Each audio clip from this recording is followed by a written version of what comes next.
అభివృద్ధిని ఆకాంక్షించే ప్రతి ఒక్కరూ వైసీపీని ఆదరించాలని ఎంపీ గురుమూర్తి ప్రజలకు విజ్ఞప్తి చేశారు.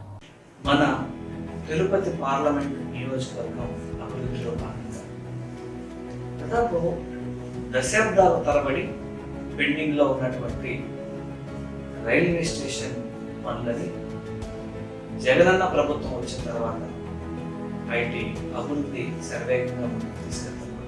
దాదాపుగా మన తిరుపతి రైల్వే స్టేషన్కి 300 కోట్ల రూపాయల నిధుల్ని రాబట్టుకోవడం జరిగింది.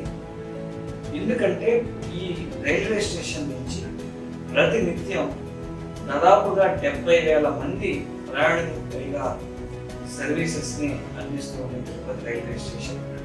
సో ఈ రైల్వే స్టేషన్ నిర్మాణం పూర్తి దాదాపుగా 2025 సంవత్సరం నాటికి పూర్తి అవ్వబోతుంది.